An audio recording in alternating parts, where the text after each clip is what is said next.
Hello everyone, आज हम देखेंगे आपका सेकेंड चैप्टर जो है सर्कुलर फ्लो ऑफ इनकम। जैसा कि इसके पहले आपका इंट्रोडक्शन टू मैक्रो इकोनॉमिक्स का चैप्टर आपको ऑलरेडी करा दिया गया है और जिसने उसको नहीं देखा है तो उसकी एक हमने प्लेलिस्ट बना दी गई है, आप वहाँ से देख सकते हो। ठीक है, तो आज हम देखेंगे कि सर्कुलर फ्लो ऑफ इनकम ये होता क्या है।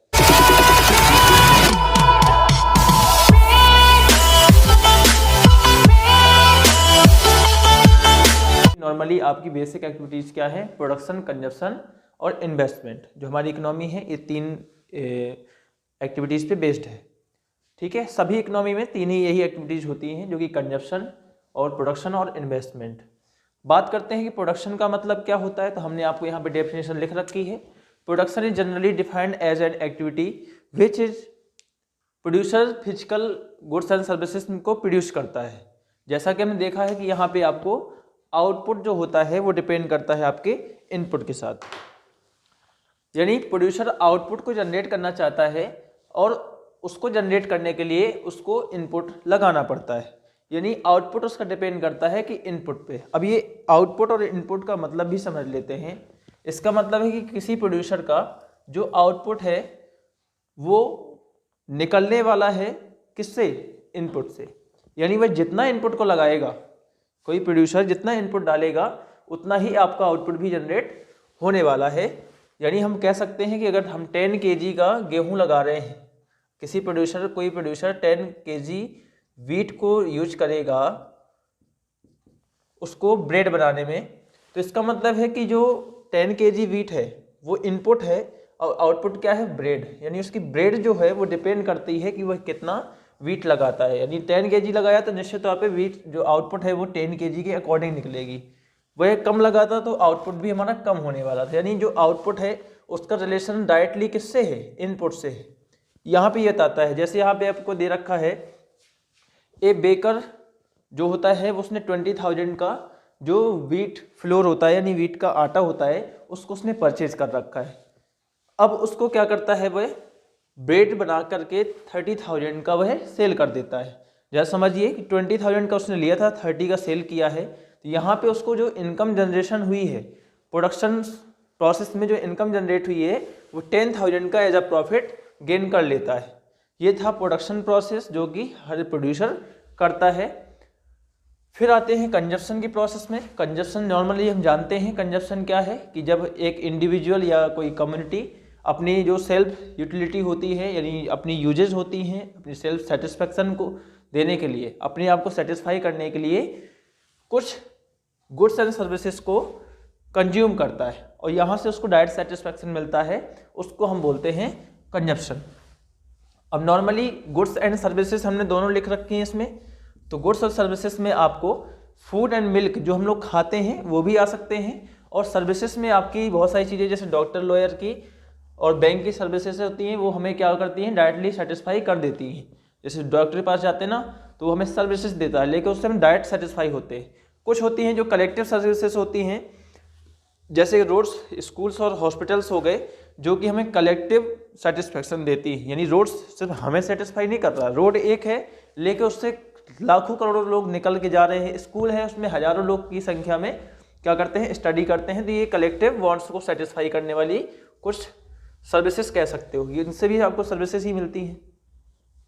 आपका प्रोडक्शन हो गया, कंजप्शन हो गया, और ये कंजप्शन प्रोडक्शन के बीच में होता क्या है कि प्रोड्यूसर कुछ प्रॉफिट कमाता है किसके द्वारा? जब हम लोग कंजप्शन करते हैं, उसके बाद में जो बचा हुआ पैसा होता है वह लगातार अपने आप को मोटिवेट करता रहता है प्रोड्यूसर, और उसके बाद वह कैपिटल फॉर्मेशन की जो एक बीच में प्रोसेस होती है वो भी निकल करके आ जाती है, जिसको हम इन्वेस्टमेंट का नाम दे देते हैं।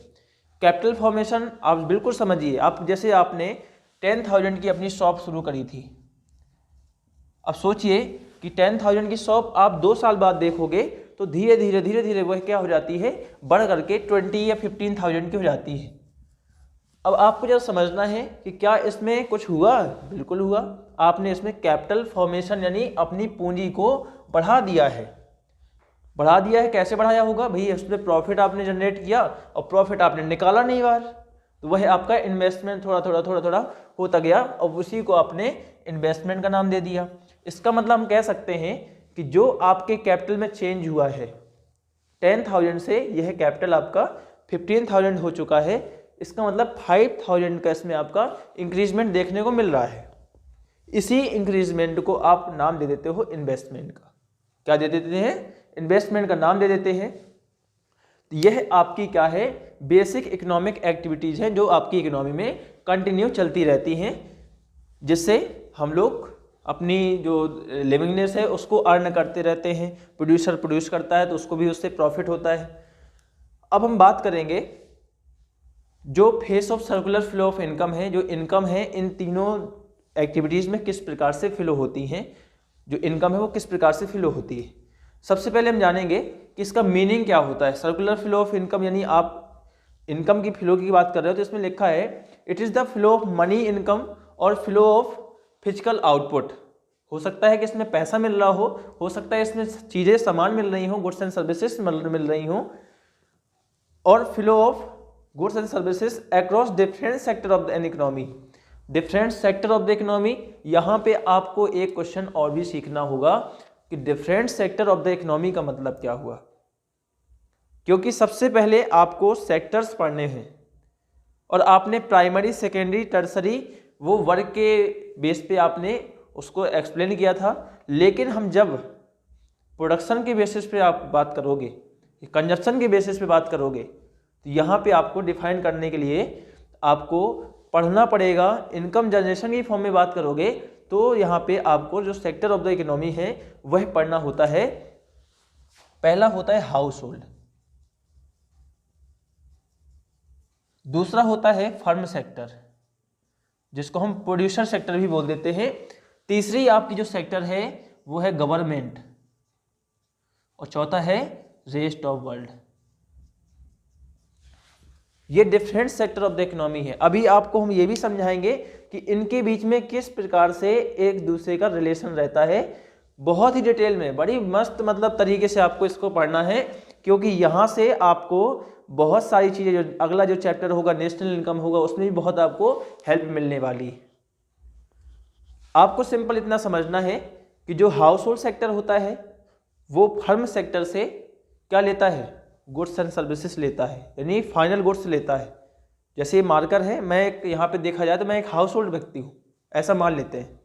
मैं क्या कर रहा हूँ, जो भी फर्में प्रोडक्शन करती हैं उसको मैं डायरेक्टली कंज्यूम कर लेता हूँ, उसके बदले में पैसा दे देता हूँ।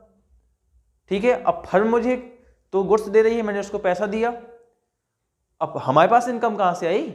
हम भी तो फर्म से ही ले रहे हैं। फर्म से हमने कैसे लिया? फर्म की जाके हमने यहाँ पे जॉब करी, फर्म को हमने अपनी लैंड दे दी तो उसने हमें रेंट पे कर दिया। एज अ मैंने वहाँ पे एम्प्लॉय काम किया तो उसने हमें सैलरी दे दी, तो हमने भी तो उसको कुछ दिया होगा। हमने उसको फैक्टर सर्विसेज दी, जिससे उसने हमें फैक्टर पेमेंट किया, उस पेमेंट से हमने इसी फर्म का गुड्स खरीद रहे हैं। इसका मतलब फर्म हमारे लिए काम कर रही है, हम फर्म के लिए काम कर रहे हैं, तो फर्म कुछ पैसा हमें दे रही होगी, हम फर्म को दे रहे होंगे। तो यही तो भैया सर्कुलर फ्लो ऑफ इनकम है। समझिए जरा। अब यहाँ पे आपको एक साइकिल के माध्यम से समझना है। मैंने एक यहाँ पे डायग्राम ही बना रखा है, बड़ा आसान सा डायग्राम है।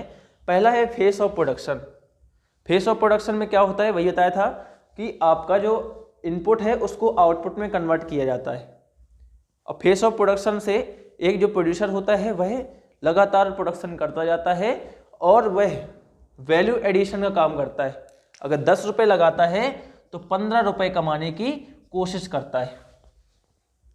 ठीक है, तो यहाँ पे वैल्यू एडिशन का काम हो रहा है, उसी को हम फेस ऑफ प्रोडक्शन की बात कह देते हैं। फिर अब बात करते हैं, एक ये साइकिल है। फिर जो भी इनकम कमाता है उसको दूसरे फेस में किसी ना किसी को देता होगा। यहाँ से फेस ऑफ इनकम जनरेशन का जनरेशन होती है, यानी उसकी उत्पत्ति होती है। कैसे? इसने हमें जॉब दी तो मेरे पास भी तो कुछ पैसा आया, सैलरी आई, मेरे पास, मेरे लिए इनकम जनरेट हुई। इस प्रोडक्शन सेक्टर में लाखों लोग काम कर रहे हैं, उन सबके पास इनकम जनरेट हुई। क्योंकि ये प्रोडक्शन नहीं करता तो हम लोगों को एम्प्लॉयमेंट नहीं मिलता, और जब एम्प्लॉयमेंट नहीं मिलता तो हम लोग कंजप्शन नहीं करते तो डिमांड भी नहीं होती, और जब डिमांड नहीं होती तो प्रोड्यूसर क्यों प्रोडक्शन कर रहा होता? सिंपल सी बात है। तो यहाँ पे इनकम जनरेशन की जो फेस है, इनकम जनरेशन की फेस में आपको सीखना है कि किस प्रकार से हम लोग इनकम को कमाते हैं। यहाँ पे इनकम कमाते हैं, फिर जो भी हमने इनकम कमाई, मान लेते हैं कि मैंने लगभग 1000 रुपीज़ पूरे महीने में कमाया, ठीक है।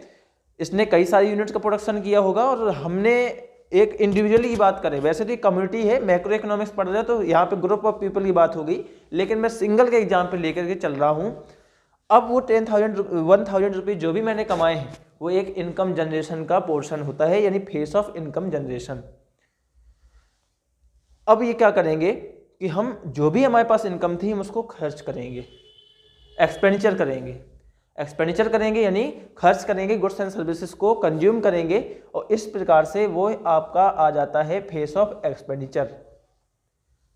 और फेस ऑफ एक्सपेंडिचर में हम अपने सेटिस्फैक्शन को पूरा करने के लिए, अपनी वांट्स को सेटिस्फाई करने के लिए क्या करते हैं, एक्सपेंडिचर करते हैं। और एक्सपेंडिचर किस पे करेंगे, जो इसने गुड्स बनाई थी, फिर से इसके पास पैसा पहुंच गया, अब ये फिर से हमें सैलरी देगा, हम फिर से एक्सपेंडिचर करेंगे और फिर से इसके पास पैसा पहुंच जाएगा। इसी को बोलते हैं सर्कुलर फ्लो ऑफ इनकम।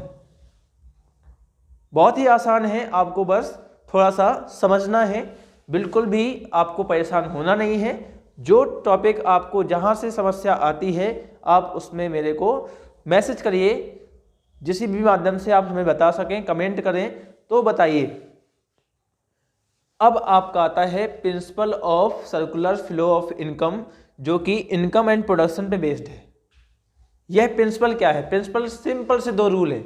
अब भैया बताओ, ये है मार्कर, ठीक है, मैं किसी से गुड्स एंड सर्विसेज ले रहा हूं, मैंने एक मार्कर परचेज किया तो मैं उसको कैश दूंगा ना। तो ये कह रहा है कि real flow are opposite to money flow.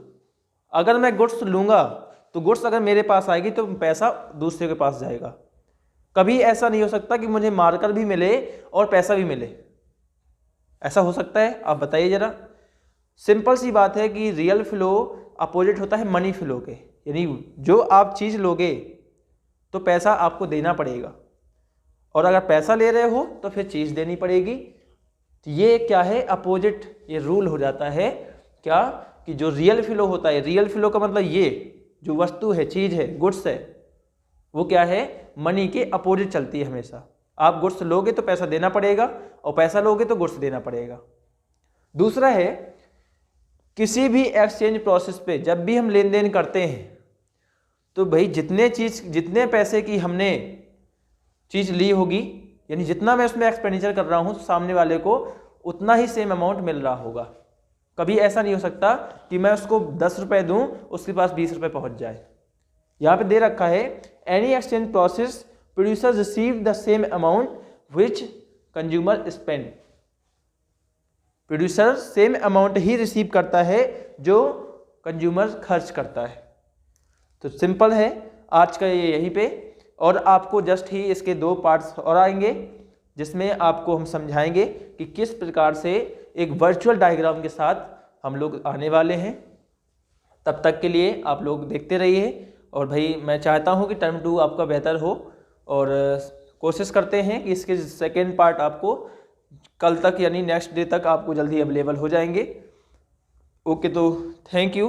भाई जिसने चैनल अभी सब्सक्राइब नहीं किया है तो कृपया चैनल सब्सक्राइब करें, वीडियो को लाइक करें, और जो भी समस्या आती है उसमें आप हमें कमेंट करके बताएं, और आप हमें ये भी बताएं कि आपके अकॉर्डिंग हम वीडियो कितनी टाइम जो है तो अपलोड करें, जिससे आपको समय पे आपके समय रहते आप उसको वॉच कर सकें और अच्छे से अच्छे नंबर गेन कर सकें। ओके, तो इसी बात के साथ जय हिंद मेरे भाइयों। Okay, bye.